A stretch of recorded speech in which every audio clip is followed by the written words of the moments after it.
ஒரு ஆள் இருந்தார். அவர் தன்னை ஒரு குருன்னு சொல்லிக்கிட்டார். மௌன குரு, வாயே திறக்கிறதில்ல.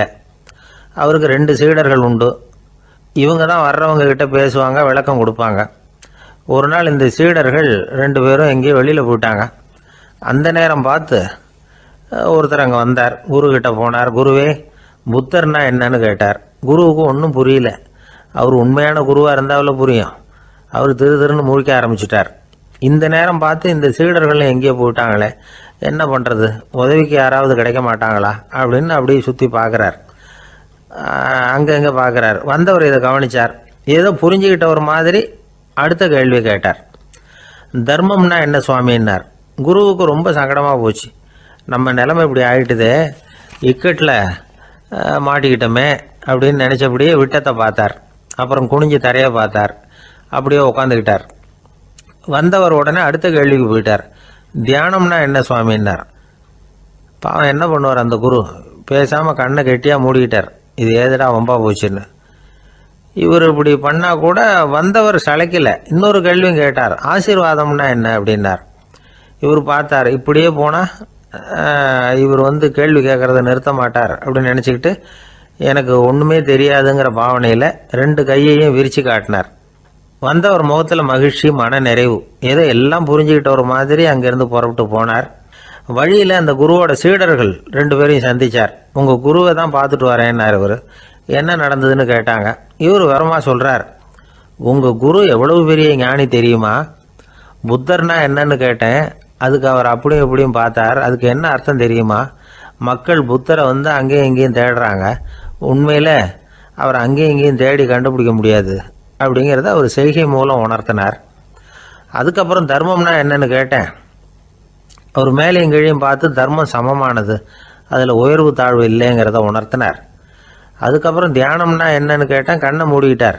கண்ணை மூடி காணுகிற அற்புதம் அது அப்படிங்கிறத புரிஞ்சுக்கிட்டேன்.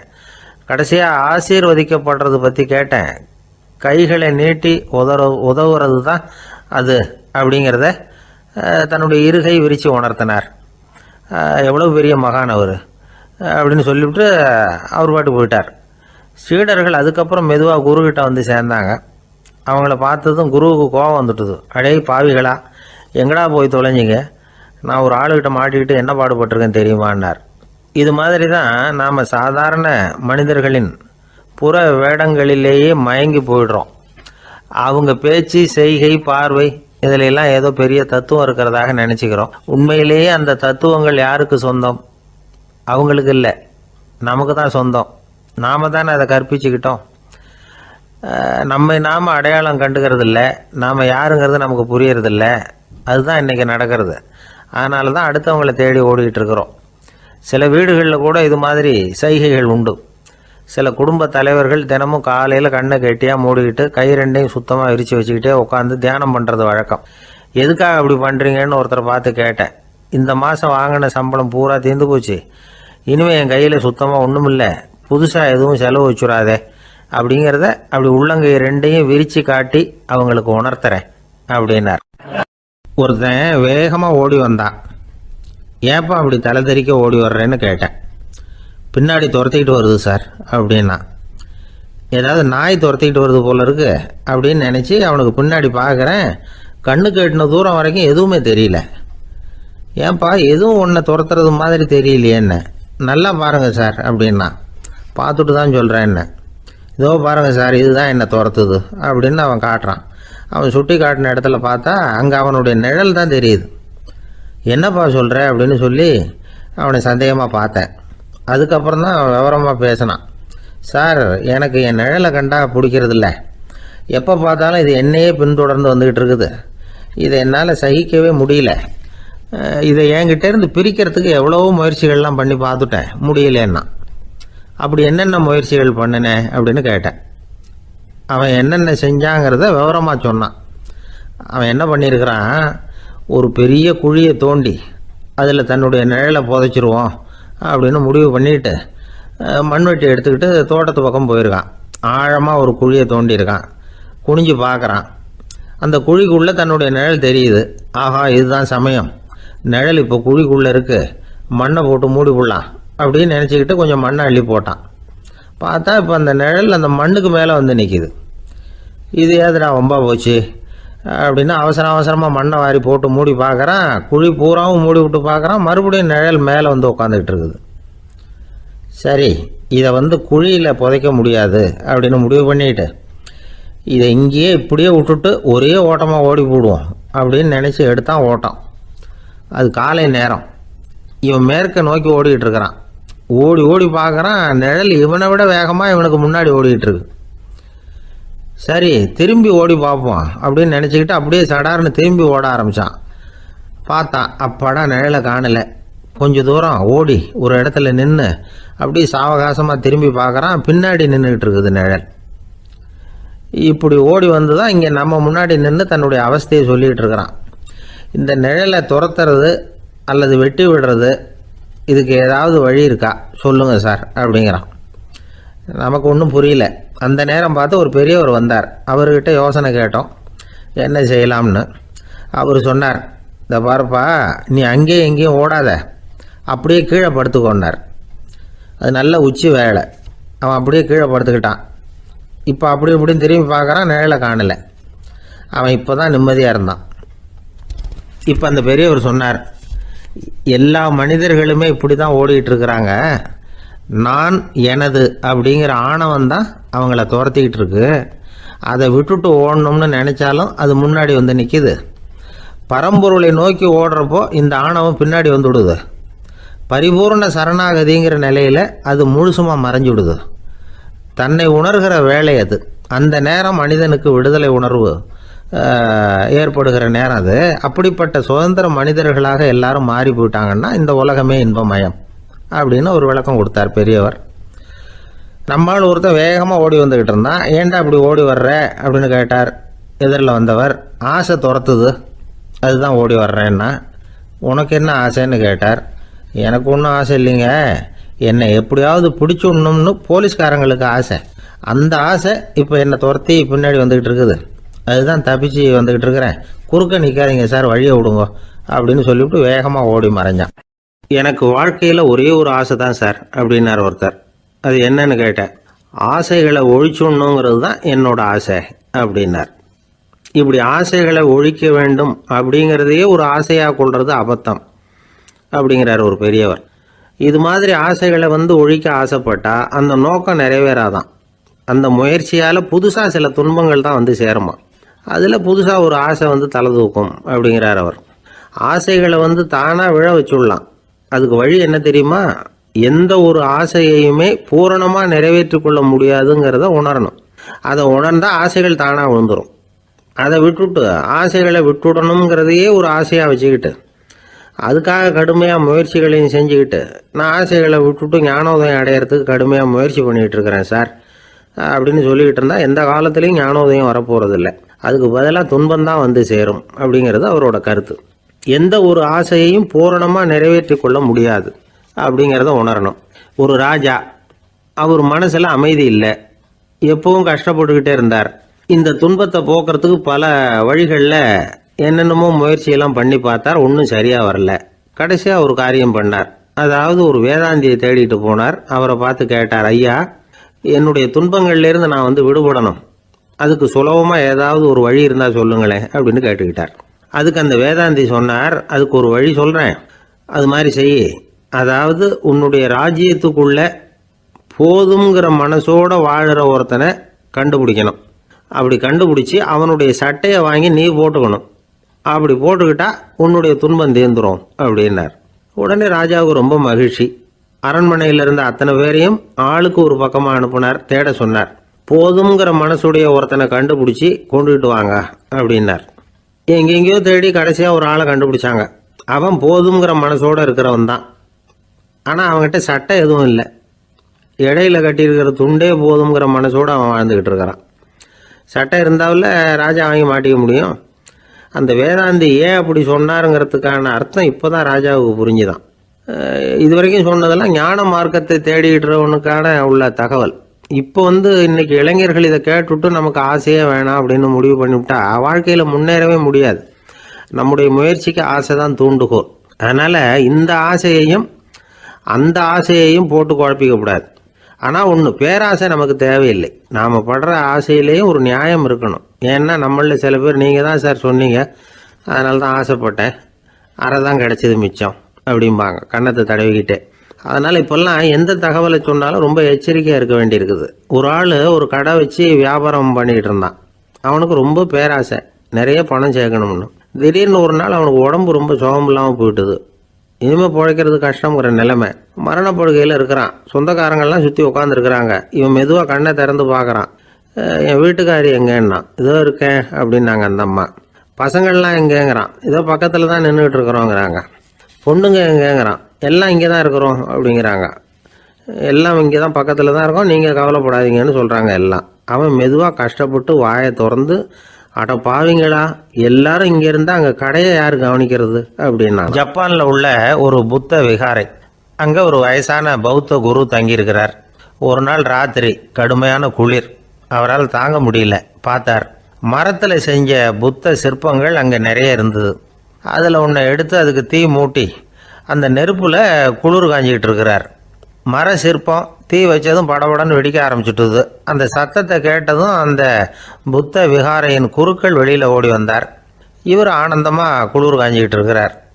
அவரால் பொறுத்துக்க முடியல. தெருவில் தெரிஞ்சுக்கிட்டு இருந்த அந்த பெரியவரை இங்கே தங்க அனுமதித்ததே அவர் தான். இவர் இப்படி பண்ணுறாருன்னு நினச்சிக்கிட்டே அவரை கோபமாக பார்த்தார். ஏன் இப்படி கோபமாக பார்க்குறீங்க, இப்படி வந்து உட்காருங்க அப்படிங்கிறாரு இவர். அவருக்கு இன்னமும் கோபம் வந்துட்டுது. எங்கள் கடவுளை வந்து எரிச்சுட்டீங்களே அப்படின்னு சத்தம் போட்டாராம். அப்படியா அப்படின்னு கேட்டுக்கிட்டே அந்த சாம்பலை கிளறினார் இவர். என்ன செய்கிறீங்கன்னு கேட்டிருக்காரு அவர். நான் எலும்புகளை தேடுறேன்னாராம். நீங்கள் ஒரு பைத்தியம், இது ஒரு மர சிற்பம், இதில் எலும்புகள் கிடையாது அப்படின்னாராம். அவருக்கு கோபம் வந்துட்டுது. உடனே வெளியில் போங்கன்னு கத்தியிருக்கார். வெளியில் தள்ளி கதவையும் சாத்தி விட்டாராம். மறுநாள் காலையில் கதவை திறந்து பார்த்தா அந்த வயசான பெரியவர் ஒரு மைல்கல் மேலே சில காட்டு பூக்களை வச்சு புத்தம் சரணம் கச்சாமின்னு சொல்லிக்கிட்டே இருக்கிறார். இவருக்கு சந்தேகமாக போட்டுது. கிட்ட போனார். என்ன செஞ்சுக்கிட்டு இருக்கீங்கன்னு கேட்டார். இது என்னுடைய காலை நேர பிரார்த்தனைனாராம். நிஜமாகவே நீங்கள் ஒரு பைத்தியமாக தான் இருக்கணும், ஏன்னா அது ஒரு மைல்கல் அப்படின்னாராம். இப்போ அந்த பெரியவர் சொன்னாராம், நீங்கள் ஒரு மரத்தை புத்தராக நினைக்கும் பொழுது நான் ஏன் ஒரு மைல்கல்ல புத்தராக நினைக்கக்கூடாது? நான் வந்து புத்தரை எரிக்கலாம், ஏன்னா அவரை நான் நேசிக்கிறேன். அந்த சிற்பம் வந்து மரத்தால் ஆனதுங்கிறது எனக்கு தெரியும். நான் ஒரு மைல்கல்லை தொழலாம், ஏன்னா அது எனது பூக்களை தாங்குது. நான் இந்த மைல்கல்லுக்குள்ளே மறைஞ்சிருக்கிற புத்தரை பார்க்குறேன். யாராவது ஒரு சிற்பி இதை சிலையாக்கினாதான் நீங்கள் புத்தரை பார்க்க முடியும். அன்னைக்கு ரொம்ப குளிராக இருந்தது. நான் எனக்குள்ளே இருக்கிற புத்தரையும் பாதுகாக்கணும். உள்ளே இருக்கிற புத்தரை காப்பாற்றுறதுக்காக வெளியில் உள்ள புத்தரை எரிக்கலாம், அதில் ஒன்றும் தப்பு இல்லை. அது அவருடைய போதனையிலேயே இருக்குது. உனக்குள் ஜோதியாக இரு அப்படிங்கிறது அவருடைய போதனை. என்னுடைய புத்தர் வந்து குளிரில் நடுங்கிட்டு இருந்தார். அந்த மர சிற்பங்கள் வெயில் மழையில் உணர்ச்சி இல்லாமல் இருந்தது, அதனால் அப்படி பண்ணினேன். ஆனால் நீங்கள் என்ன பண்ணீங்க? நான் ஒரு மர புத்தரை எரிச்சதுக்காக உயிருள்ள புத்தரை வெளியில் தள்ளி கதவை சாத்தினீங்க அப்படின்னாராம் அந்த பெரியவர். உண்மையான பக்திங்கிறது இதுதான். அதாவது உனக்குள் ஜோதியாக இரு அப்படின்னு புத்தர் சொன்னார் இல்லையா, அது மாதிரி தனக்குள் ஜோதியாக இருக்கிற இந்த காலத்து ஆசாமிகள் நிறைய பேர் உண்டு. எப்பவும் போதையிலேயே இருக்கிறவங்க. ஒரு நாள் நடு ராத்திரி ஒரு மது கடையில் ஒரு ஆள் அங்குள்ள சிப்பந்திகள் கிட்ட கேட்டுக்கிட்டு இருக்கிறான். மறுபடியும் இந்த கடை எப்போ திறப்பாங்கன்னு கேட்டானா. நாளைக்கு காலையில் 8 மணிக்கு திறப்பாங்க அப்படின்னு நானும் அங்கே இருந்த ஆள். அவன் திருப்பி திருப்பி அதையே கேட்டுக்கிட்டு இருக்கான். இவனுக்கு பதில் சொல்லி சொல்லி அழுத்து போச்சு. அதான் சொல்கிறேன் ஐயா, நாளைக்கு காலையில் வா அப்படின்னாங்களாம். அதுக்கு இவன், நான் வர்றதுக்காக கேட்கலையா, நேத்திக்கு வந்தவன் உள்ளேயே மாட்டிக்கிட்டேன், வெளியில் போகிறதுக்காக கேட்டேன் அப்படின்னானான். ராமகிருஷ்ணர் வாழ்ந்த காலத்தில் நடந்த ஒரு நிகழ்ச்சி இது. அப்போது ஒரு ஓவியர் இருந்தாராம். அவருக்கு ஒரு ஆசை, ராமகிருஷ்ணர் படத்தை வரையணும். அதை அவர்கிட்டயே கொண்டுகிட்டு போய் காட்டி அபிப்பிராயம் கேட்கணும். இதுதான் அந்த ஓவியரின் ஆசை. உடனே ராமகிருஷ்ணர் படத்தை வரைஞ்சி முடித்தார். அதை எடுத்துக்கிட்டு போனார். இவர் போன சமயம் அங்கே ராமகிருஷ்ணர் சீடர்களோடு உட்காந்துருக்கிறார். விவேகானந்தர் அங்கே இருக்கிறார். இந்த ஓவியர் கொண்டுகிட்டு போய் தான் வரைந்த ஓவியத்தை அவர்கிட்ட காட்டினார். ராமகிருஷ்ண பரமஹம்சரின் ஓவியத்தை ராமகிருஷ்ணர்கிட்டயே காட்டுறார். ராமகிருஷ்ணர் என்ன பண்ணார் தெரியுமா? அந்த படத்தை பார்த்தார். உடனே அது காலை தொட்டார். குருதேவருடைய இந்த செயல் சீடர்களுக்கு ரொம்ப வியப்பை உண்டு பண்ணிச்சு. சில பேர் மனசுக்குள்ளேயே ரொம்ப குழம்பி போக ஆரம்பிச்சிட்டாங்க, என்ன இப்படி பண்ணுறாருன்னு. என்ன இது அவரோட படம், அவரே அவரோட படத்தின் காலை தொடுறார் அப்படின்னு யோசிச்சாங்க. சில பேர் ஒன்றும் புரியாமல் ஒருத்தர் பார்த்து சிரிச்சுக்கிட்டாங்க. அந்த இடத்துல சீடர்கள் மட்டும் இல்லை, சீடர் அல்லாத பல பேர் இருந்தாங்க. தன்னுடைய காலை தானே தொடர இவருடைய செயல் பற்றி என்ன நினைக்கிறது அப்படின்னு அவங்களும் குழம்பி போய் நிற்கிறாங்க. அந்த படத்தை வரைஞ்சி அவர்கிட்ட காட்டின அந்த ஓவியருக்கும் அதிர்ச்சி. இருந்தாலும் அவர் சீடர் கிடையாது, அதனால் கொஞ்சம் துணிச்சலை வரவழைச்சிக்கிட்டு கேட்டார், என்னங்க இது, என்னால் என்னுடைய கண்களையே நம்ப முடியல. இது உங்கள் சொந்த உருவப்படம், நீங்கள் உங்கள் சொந்த கால்களையே தொடுறீங்க, இது எங்களுக்கு கொஞ்சம் சங்கடமாக இருக்குதே அப்படின்னார். ராமகிருஷ்ணரின் கண்களில் ஆனந்த கண்ணீர் வழிஞ்சுதான். அவர் சொன்னாராம், இது என்னோட படம்ங்கிறது எனக்கு தெரியும், ஆனால் இது என்னோட படம்ங்கிறதுனால நான் இதோட காலை தொடலை. நீ என்னுடைய சமாதி நிலையை இந்த படத்தில் படம் பிடிச்சி காட்டியிருக்கிற, அதனால் அதோட காலை தொடறேன். சமாதி நிலையில் யார் இருந்தாலும், அது என்னுடைய படமாக இருந்தாலும் சரி அல்லது வேறு யாருடைய படமாக இருந்தாலும் சரி, படம் யாருதுங்கிறது முக்கியம் இல்லை. இதில் எது முக்கியம்னா அது தன்னை உணர்ந்த ஒரு உணர்நிலையின் படம். அப்படி இருக்கிறப்போ அதோட காலை நான் தொடணும். அதுக்கு நீங்கள் எல்லாரும் ஏன் சங்கடப்படுறீங்கன்னு எனக்கு தெரியல அப்படின்னாராம். இப்போ தான் அங்கே இருந்த சீடர்களுக்கும் மற்றவங்களுக்கும் விவரம் புரிஞ்சுதான். இதுக்கு முன்னாடி யாரும் செய்யாததை இவர் செஞ்சிருக்கிறார், ஆனால் அவருடைய காரணம் ரொம்ப நியாயமானது அப்படிங்கிறத உணர்ந்தாங்களாம். இதுவரைக்கும் ஆன்மீகத்தில் சமாதி நிலை, அதாவது தன்னை உணர்ந்த நிலை பற்றி புரிஞ்சுக்கிட்டோம். இல்லறத்தில் ஏற்படக்கூடிய சமாதி நிலை பற்றி உங்களுக்கு தெரியுமா?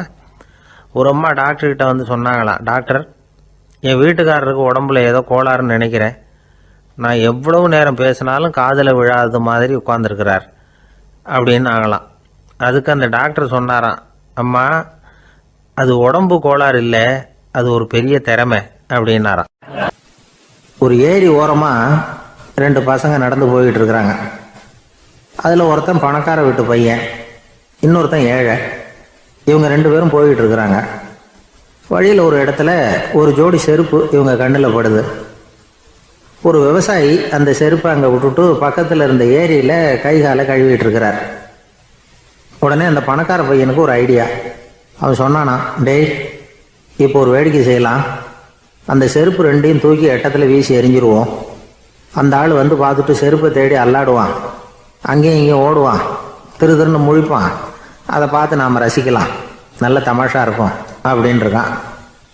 இப்படி சொல்லிவிட்டு அந்த செருப்புகளை தூக்கிறதுக்கு போனானா. கொஞ்சம் பொறு அப்படின்னானா அந்த ஏழை பையன். ஏன்னு கேட்டிருக்கான் அவன். இப்போ அந்த ஏழை பையன் சொன்னானா, நீ சொல்கிறது ஒன்றும் வேடிக்கை கிடையாது, உன்னோட செருப்பு தொலைஞ்சா உன் அப்பா உடனே உனக்கு வேறு செருப்பு வாங்கி கொடுத்துருவார்.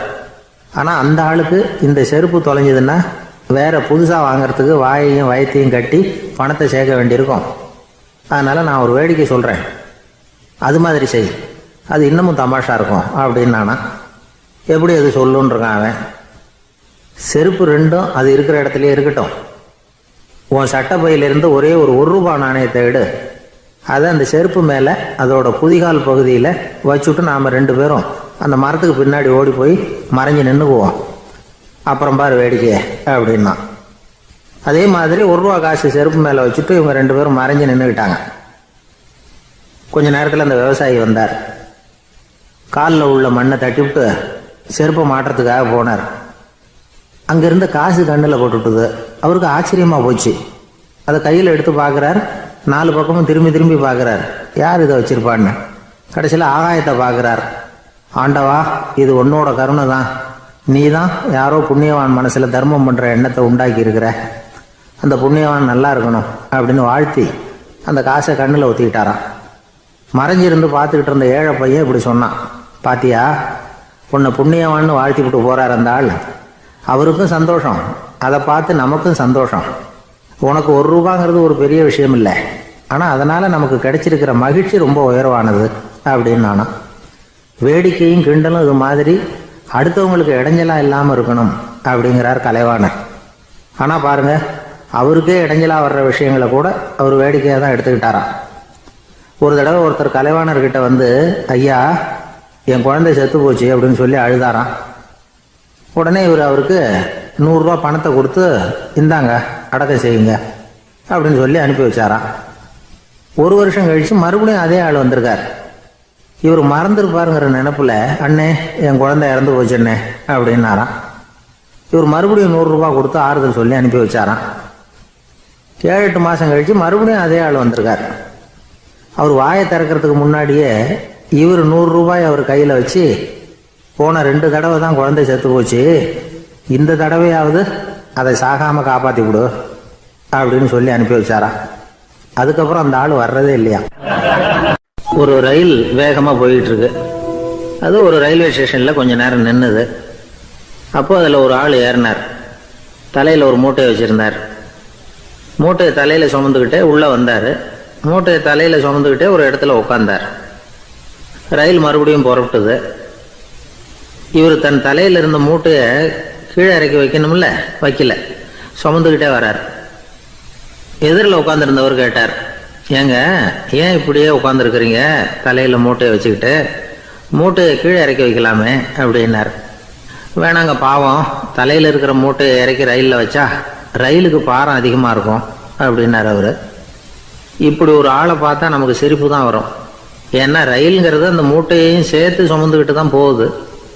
அவன் அந்த மூட்டையை தலையில் வச்சுருந்தாலும் ஒன்று தான், தரையில் வச்சுருந்தாலும் ஒன்று தான். அதனால் ரயிலுக்கு எந்த மாற்றமும் ஏற்பட போகிறதில்ல. அதே மாதிரி தான் நம்ம மனமும். இதுவும் ஒரு தேவையில்லாத சுமை, அனாவசியமாக சுமந்துக்கிட்டு இருக்கிறோம். இதை கீழே இறக்கி வச்சுட்டா வாழ்க்கை பிரயாணம் சுகமாக இருக்கும்.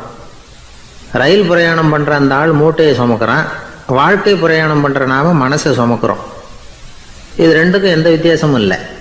மனசை கீழே இறக்கி வச்சுட்டா பாரம் இல்லாமல் வாழலாம், பறவைகள் மாதிரி பறக்கலாம், குழந்தைகள் மாதிரி கள்ளங்கபடம் இல்லாமல் வாழலாம். இந்த வெளி உலகத்தில் நாம் நிலை பெற்று இருக்கணும், வேரூன்றி இருக்கணும். அதே சமயம் நம்முடைய உள்வெளியில் ஆன்மீக வாழ்க்கையில் பாரம் இல்லாமல் இருக்கணும். அப்போ பறக்கணும், நதியை போல் ஓடணும், மிதக்கணும். பயணம் சுகமாக இருக்கும், களைப்பு தெரியாது, கவலை தெரியாது. ஒரு சீடன் போதி தர்மரை நாடி வந்தான். குருவே, நீங்கள் என்ன வெறுமையாக இருக்க சொன்னீங்க, நான் இப்போ மறுபடியும் வெறுமையானவன் ஆகிட்டேன், அதனால் இப்போ என்ன செய்ய சொல்கிறீங்க என்ன அப்படின்னு சொல்லி நின்னான். உடனே அந்த குரு பக்கத்தில் இருந்த ஒரு குச்சியை எடுத்து அவன் தலையில் அடித்து, போய் அந்த வெற்றுத்தன்மையையும் வீசி எறிந்து விட்டு வா அப்படின்னார்.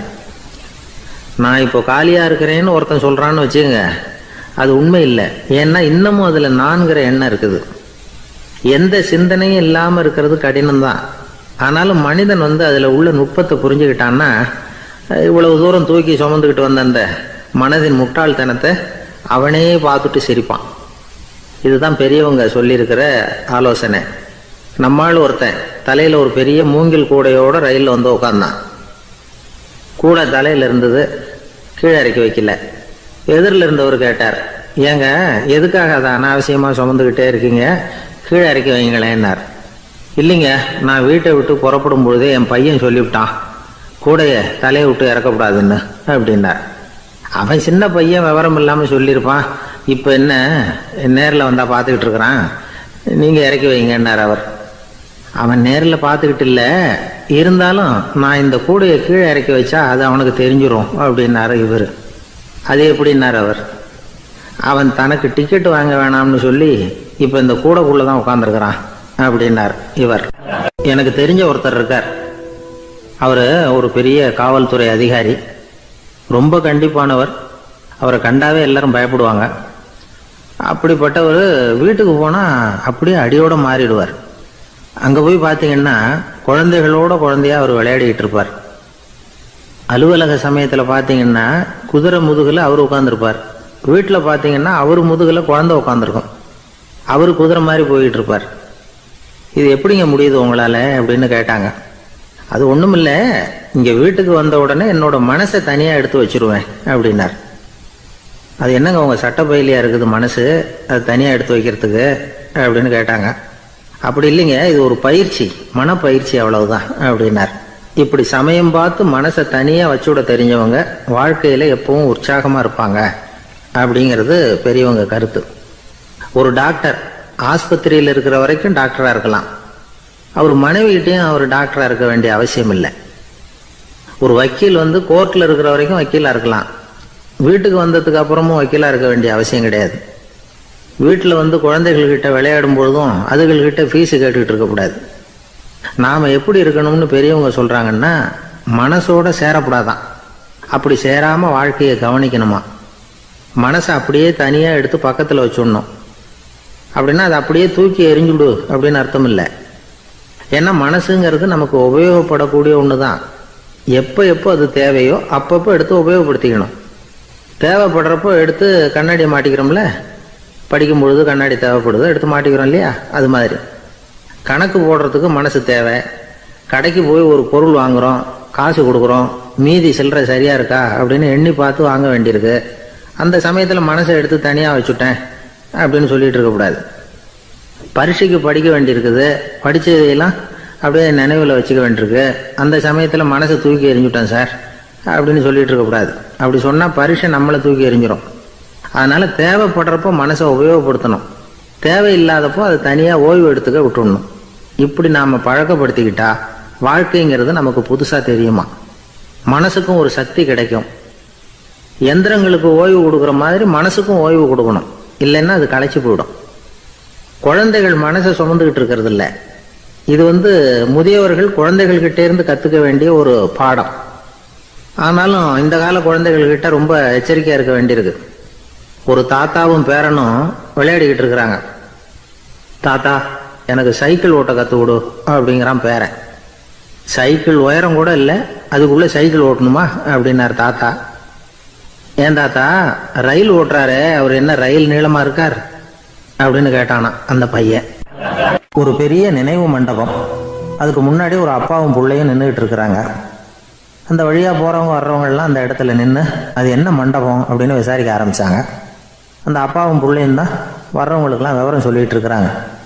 அதாவது இந்த இடத்துல ஒரு பெரிய மகான் சமாதி ஆகியிருக்கார், அவர் சமாதியான இடத்துல இந்த நினைவு மண்டபத்தை கட்டியிருக்கிறோம் அப்படின்னாங்க.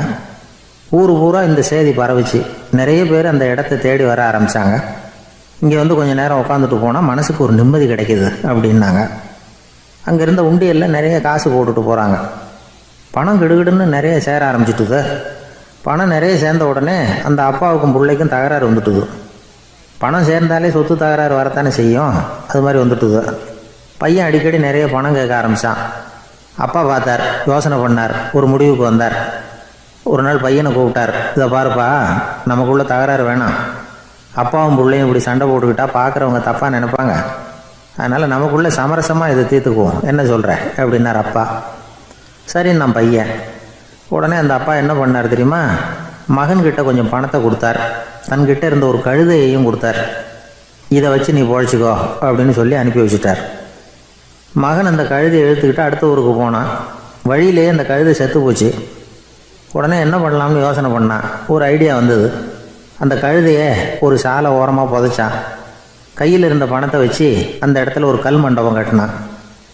அந்த வழியாக 2 பேர் வந்தாங்க. இது என்ன மண்டபம்னு விசாரித்தாங்க. இந்த இடத்துல ஒரு பெரிய மகான் சமாதி ஆகிருக்கிறார் அப்படின்னா. இந்த செய்தி ஊர் பூரா பரவ ஆரம்பிச்சுட்டுது. நிறைய பேர் போக ஆரம்பித்தாங்க. இங்கே வந்தால் மனசுக்கு ஒரு பெரிய நிம்மதி கிடைக்குது அப்படின்னு வேற சொல்ல ஆரம்பித்தாங்க. வர வர கூட்டம் அதிகமாக வர ஆரம்பிச்சுட்டுது. உண்டியலில் பணம் நிறைய சேர்ந்துட்டுது. நகையெல்லாம் கூட கழட்டி காணிக்கையாக போட ஆரம்பிச்சுட்டாங்க. அப்பாவை விட மகன் பெரிய ஆளாயிட்டான். இதை கேள்விப்பட்டார் அப்பா. பையனை பார்த்துட்டு வரலாம்னு ஒரு நாள் புறப்பட்டு வந்தார். பையன் ஓஹோன்னு இருக்கிறான். பங்களா, காரு எல்லாம் வந்துட்டுது. எப்படிடா இந்த அளவுக்கு ஆனே அப்படின்னு விசாரித்தார். அப்பா, எல்லாம் உங்கள் ஆசீர்வாதம் தான். நீங்கள் கொடுத்த மூலதனத்தை வச்சு தான் இவ்வளவும் சம்பாதிச்சேன் அப்படின்னு நான் பையன். அது எப்படிறான்னு விசாரித்தார். அப்பா, நீங்கள் ஒரு கழுதை குட்டியும் கொஞ்சம் பணமும் என்கிட்ட கொடுத்து அனுப்பி வச்சிங்க. அதை எடுத்துக்கிட்டு வந்தேன். வர்ற வழியில் அந்த கழுதை செத்து போச்சு. உடனே யோசனை பண்ணேன், அந்த கழுதையை இந்த இடத்துல புதைச்சேன். கையில் இருந்த பணத்தை வச்சு மண்டபம் கட்டினேன். மகான் ஒருத்தர் சமாதி ஆகிருக்கார் அப்படின்னு வதந்தியை கிளப்பி விட்டேன். ஜனங்கள்லாம் ஏமாந்து போய் காசை கொண்டாந்து போட ஆரம்பிச்சிட்டாங்க. நான் பொழைச்சிக்கிட்டு இருக்கிறேன் அப்படின்னா. இப்போதான்டா நீ என் புள்ள அப்படின்னு சொல்லி சந்தோஷப்பட்டாரான் அந்த அப்பா. ஏன் அப்படி சொல்கிறீங்கன்னு கேட்டிருக்கான் பையன். கழுதை குட்டியை புதைச்சி மண்டபம் கட்டியிருக்கிற நீ, ஏற்கனவே நம்ம ஊரில் நாம் கட்டியிருக்கிறோமே மண்டபம், அது இந்த கழுதையோட அம்மாவை புதைச்ச இடம். மகான் சமாதி ஆயிருக்காருன்னு நானும் சும்மா கப்ஸா தான் விட்டுக்கிட்டு இருக்கேன் அப்படின்னாராம் அப்பா. முட்டாள் ஜனங்களை நினச்சி அந்த 2 பேரும் சத்தம் போட்டு சிரிச்சாங்களாம். மனுஷன் ஏமாத்துறது ரொம்ப சுலபம். என் கூட படித்த ஒருத்தன் திடீர்னு ஒரு நாள் எல்லாருக்கும் அருள் வாக்கு சொல்ல ஆரம்பிச்சிட்டான். அவன் ஒரு ஆஃபீஸ்லேயும் வேலை பார்க்குறான். ஆஃபீஸில் உள்ளவங்கள்லாம் அவங்ககிட்ட வந்து அருள் வாக்கு கேட்குறது வழக்கம். ஒரு நாள் நான் முன்னாடி போய் உட்காந்து பேசிக்கிட்டு இருந்தேன். அப்போ அதே ஆஃபீஸில் வேலை பார்க்குற ஒருத்தர் அவங்ககிட்ட வந்து, சுவாமி, என் மேஜையில் வச்சுருந்த பேனா திடீர்னு காணாமல் போட்டுது, அது திரும்ப கிடைக்குமா எனக்கு அப்படின்னு கேட்டார். இவன் கண்ணை உருட்டி பார்த்துட்டு, அது உனக்கு கிடைக்காது, புதுசாக வேற ஒன்று வாங்கிக்கப்போ அப்படின்னா.